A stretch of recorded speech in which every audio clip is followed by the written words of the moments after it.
Okay, changing gears radically. I spent a couple of years recently writing the biography of the American writer Kathy Acker. She's probably best known for her book Blood and Guts in High School that came out in 1984 in the US and the UK at the height of the Reagan-Thatcher years, but she wrote 6 or 7 strong and memorable books. Acker was tremendously courageous and prolific and influential in ways that people hadn't fully recognized. It's amazing to observe how quickly a reality you actually lived is historicized and how much these histories leave out and get wrong. Acker died of cancer when she was 50 in 1997. She'd been seriously writing since she was 23. It took her about 7 years to devise the right form for finding what she had to do. Her writing was outrageous and hilarious. She understood the formation of mediatized reality that we're living in very early on. She wrote about the 1% controlling the world's wealth in 1971 when she was 23. But at the same time her writing was deeply intimate, she found new ways to give emotion form.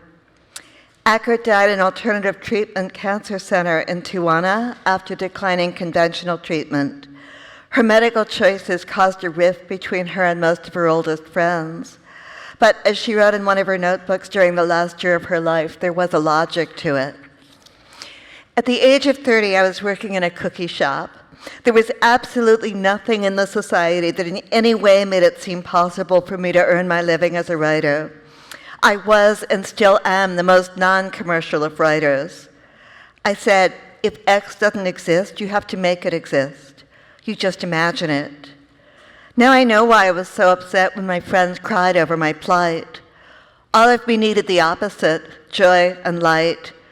I would imagine, and those who wouldn't imagine it with me would have to go. I was too weak for any other stance. Throughout her life, Acker famously specialized in magical thought. She felt things intuitively, fundamentally, and deeply, and she arranged the detritus of reality, places, sums of money, names, and dates to affirm what she most deeply knew.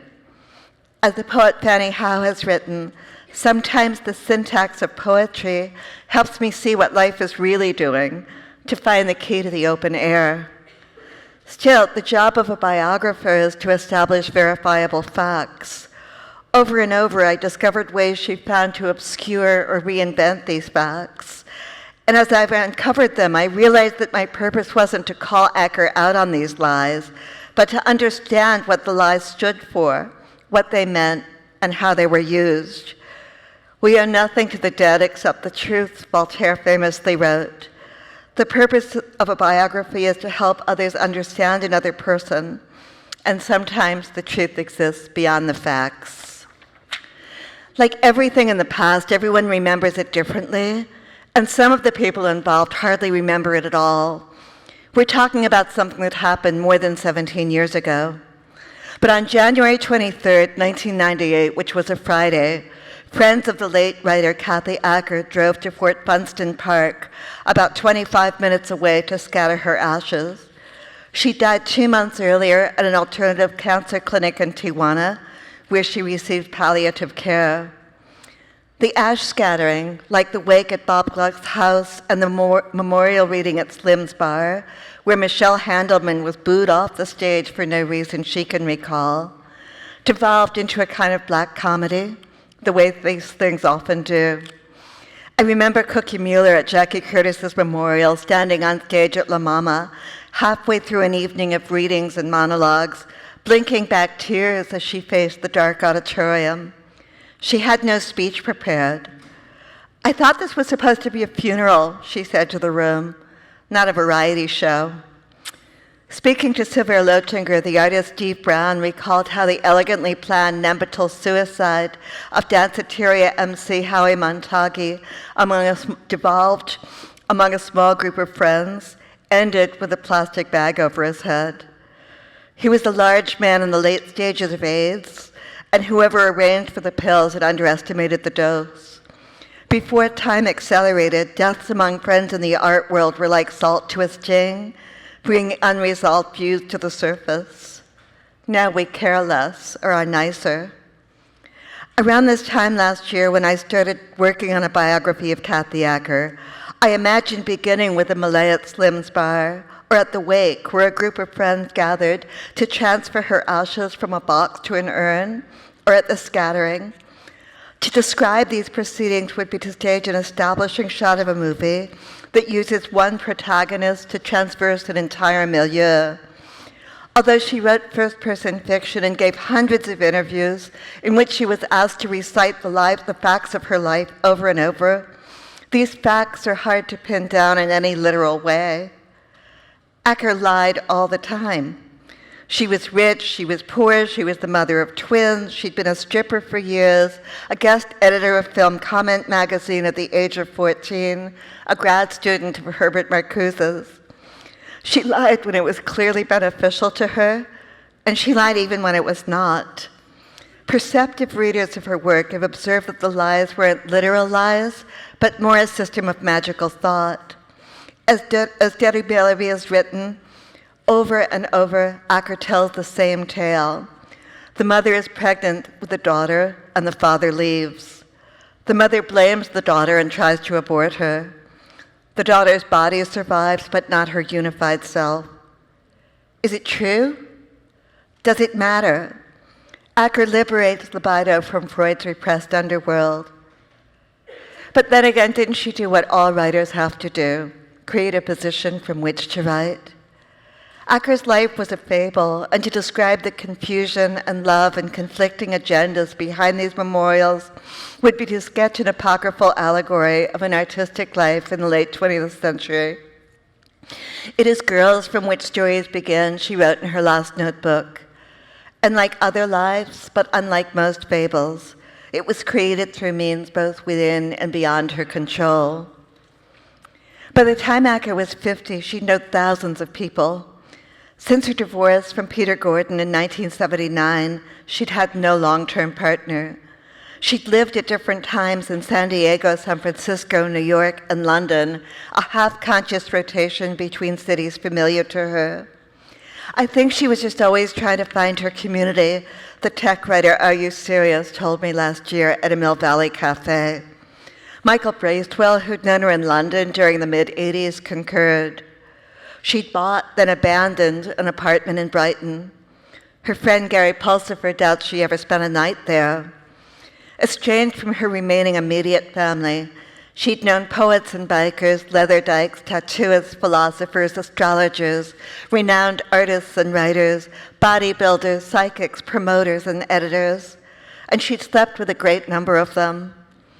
In London, she played chess with Salman Rushdie. She'd lived in San Francisco between 1990 and 96, teaching a class at the Art Institute while trying to find a more stable tenure-track job anywhere in the U.S. During those years, she worked out at a Gold's Gym, published 2 novels, toured constantly, recorded CDs, and added an enormous impressive tattoo across her shoulders and upper back to the series of pictographs already inscribed on her body. Literal madness. Images written not just as words on the page, but as pictures on flesh. The tattoo, an enormous lizard-like fish overlaid with a garland of flowers that morphs into a sleek airborne bird, was done in the style of Ed Hardy and took weeks to complete. Her friend Kathy Brew recalls Acker coming into the office in the humanities department after each session and saying, "Honey, would you put some cream on my back?" After the last session, Brew grabbed her camera and took a much reproduced photo of a bare-chested Acker astride her 650cc motorcycle. "We were just playing around. It felt like 2 girls playing dress-up or something." Brew was newly divorced, and during those years, the two hung out a lot, talking about being single, desire, and intimacy. And then in '94, Brew moved back to New York. By the time Acker left San Francisco for London in July '96, she'd stopped talking to a lot of her former friends in the city's literary world and cyberpunk scene. With some, there'd been feuds. Others couldn't handle her medical choices in denial of the cancer, which had been diagnosed in April that year. When she returned to San Francisco in September, she was no longer closely in touch with anyone from her old extensive and disparate circles. From a hotel, she called Aileen Mayer, an old colleague from the Art Institute, and asked for help. She'd known Mayer's years before in New York, but in San Francisco, their friendship had been distant at best. Mayer recalls running into Acker holding court at parties and openings, looking into the middle distance beyond her old friend. "Oh, come on, Kathy, I know you," Mayer felt like saying. Acker told Mayer she was sick, and although Mayer was now working full-time and caring for a young child, within minutes of arriving in Acker's hotel room, she had a strong feeling, "I have to be there for this." Sharon Grace, another colleague, became a key part of Acker's support system during those weeks before her friend, the writer and artist Matthias Wegner, arrived from LA and arranged for her move from UC San Francisco Medical Center to American Biologics, the only alternative clinic in Tijuana that would accept cancer patients at such a late stage. They arrived with a Buddhist nurse in a rental van on November 1st, the Day of the Dead. By the time Wegner returned to San Francisco with her ashes, everyone knew of her illness and death. There'd been a fundraising drive for her expenses. A few of her closest old friends had traveled to visit in Tijuana, and thousands of emails about her condition had been exchanged. A strange sonnet was posted online less than 2 weeks after her death by the Acker Society of Gothenburg, Sweden. "These news are not for real. We have nothing more to feel. Death again has put us in trances, but you will always be in my dances. I cannot take much more. What on earth are we here for? You were a prostitute, some kind of whore. Kathy, you have made your final score." Acker died a month after arriving in Tijuana. During the last weeks of her life, Matthias became her constant companion, her next of kin, overseeing her treatment, coordinating visits from friends, and acting as a clearinghouse for all communication. They'd met 7 years earlier when Acker gave a reading with Dennis Cooper in LA. They connected immediately. She'd just moved back to San Francisco from London. Wegner invited her to read at Cal Arts, where he taught. He'd see her when he was in San Francisco, and sometimes she'd ride her motorcycle down to LA, stay at his house, and they'd drive out to the hot springs. Wegner traveled to see her in San Francisco after she underwent a mastectomy in April '96. Her boyfriend at the time, Charles Charmurray, had flown in from London to be with her for the surgery. When Wegner arrived, he found Acker miserable, weak, and pissed that he hadn't come sooner. She wanted to be taken care of, but not treated as if she were sick, which he found impossible. He had a strong feeling then that she was going to die. As he would write later, "I knew she was going to die and how she would die, and that I would be there because I wasn't afraid of it. Or if I was, it was minuscule in proportion to her fear of it, so it was blotted out." After the mastectomy, she turned her back on Western medicine, a decision she'd eventually describe in her essay, The Gift of Disease, and a libretto, Eurydice in the Underworld. She stayed in San Francisco for 3 months after the surgery, consulting psychics, astrologers, healers, nutritionists, and a past life regressionist in Marin County. By July, her healers all agreed that she was cancer-free, and she left San Francisco as planned to live with Charmurray. 2 of the practitioners Acker consulted would later be indicted for medical fraud in other cases. But those closest to Acker came to agree that the claims of her healers were more metaphoric than fraudulent, which was not unlike the extrapolations in Acker's first-person writings and interviews, which, if misread as literal truths, could then be dismissed as false. Acker's domestic arrangement with Charmurray didn't last long. 2 months after arriving, she bought an apartment in Islington and continued the work of self-healing. Living in a temporary 1-bedroom apartment in Roanoke, Virginia, for a visiting writer job at Hollins University the following spring, she felt depleted and tired, a condition she insisted could only be because of her and Murray's relationship problems and this new dislocation. Returning to London that summer, she fell sick again with an illness she ascribed to littoral poisoning. Walking with Murray on a towpath beside the Regent's Canal, she dropped her Evian bottle into the river. He scrambled down to retrieve it, and she told herself and her readers and friends over and over again about how she contracted a viral infection when the polluted water seeped under the cap. She was reacting to tainted water. He'd given her poison to drink. It wasn't cancer at all. This assault prompted the last rupture between them. As Murray wrote later, there was one blow-up too many. This time, neither of us made the conciliatory phone call, which usually brought us back into each other's arms. Alone, exhausted, and isolated in her Islington flat, she saw no point in staying. Wagner and others thought she should move back to California. In early September, she flew to San Francisco via Chicago, where she'd performed for 3 nights with the Mekons, checked into a hotel, and consulted her healers. She didn't reach out to Wagner or other old friends until mid-October. As Bob Gluck recalls, she attributed her illness to bad water. She was very constipated and instructed me to bring a certain enema. I couldn't find it, and so she didn't use the one I brought, because everything was done according to Frank Molinaro, her astrologer, and he had not authorized this one. She called him every hour or less, consulting him on her every move. He passed out business cards at her funeral. Isn't that incredible? As though Kathy's fate was an advertisement for him. I gave Kathy a back massage. She was very thin.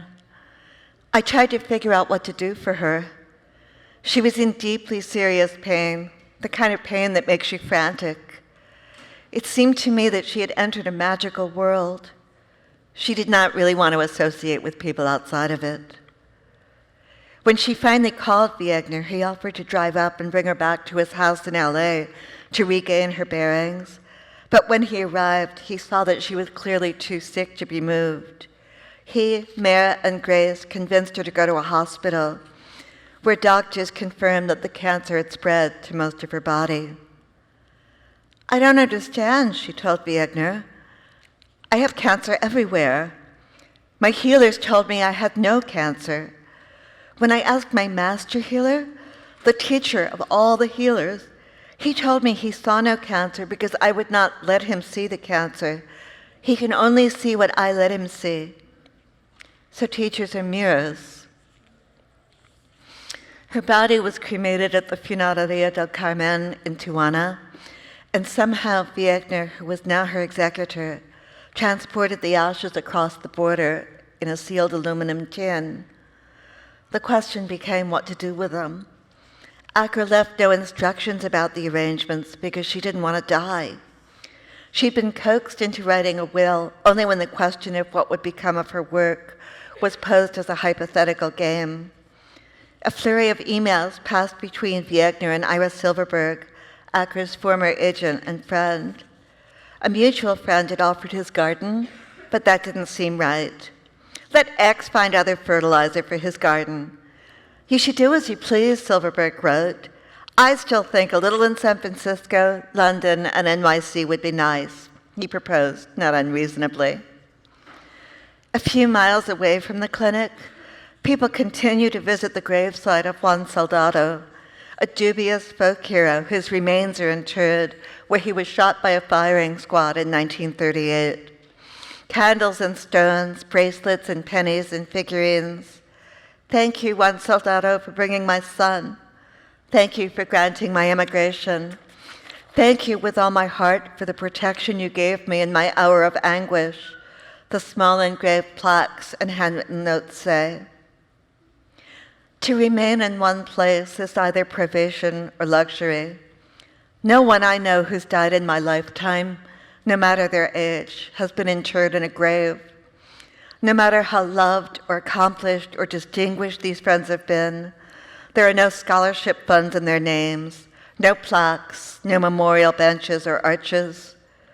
The reasons for this, I suppose, have been detailed in such books as Robert Putnam's Bowling Alone, but I still find it hard to accept.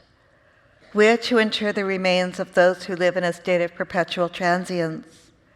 He divides his time between New York and Maine, between Berlin and LA, between Jakarta and Sydney, the bios all say. Why not the ashes?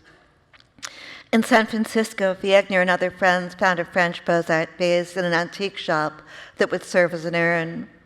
A decision was made to hold a memorial wake at Bob Gluck and Chris Commuter's home on Saturday, December 13th. People would speak, and there'd be a ceremony to transfer the ashes from the can to the vase. The dining room table would be used as an altar, and Shepherd Paul, a Buddhist practitioner, diviner, and healer, and longtime partner of the poet Diane de Prima, would be asked to preside. 17 people gathered that night at Gluck and Commuter's house. Paul led the group in a meditation, breathing in fear and confusion, breathing out calm and peace. And then he recited a Tibetan chant for her spirit's release.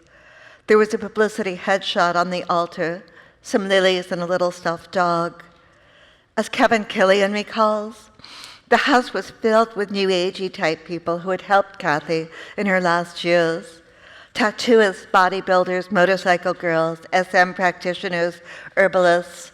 It was like almost an upstairs-downstairs thing. Kathy had hired most of these people at one time or another. They were the service people, I thought snobbishly, but very few artists and writers who were her peers. The ritual had this creepy otherworldliness to it, this sacredness, Dodie Bellamy would write in her diary the next day, as if Kathy were behind the scenes directing our movements. And people were shedding real tears.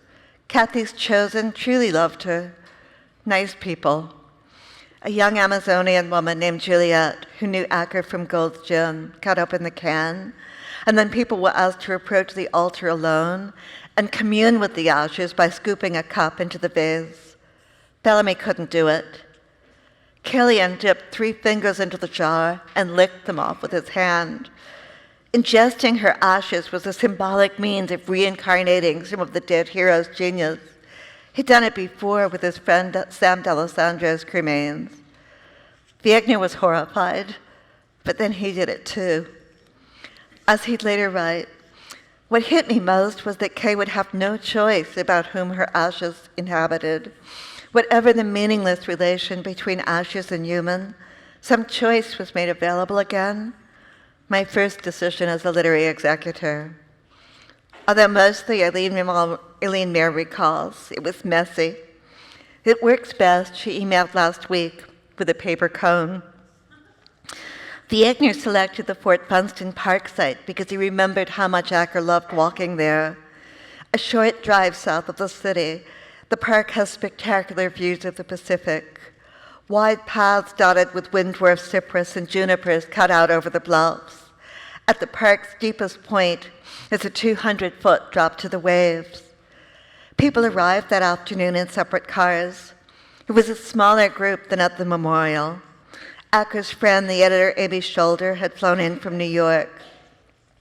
Eileen Mayer and Sharon Grace were there. Bob Gluck, Wagner, Shepherd Powell, and the astrologer, Frank Molinaro. Mel Freilicher, a longtime friend from San Diego, may have been there. As people got out of their cars and assembled, Molinaro passed out business cards.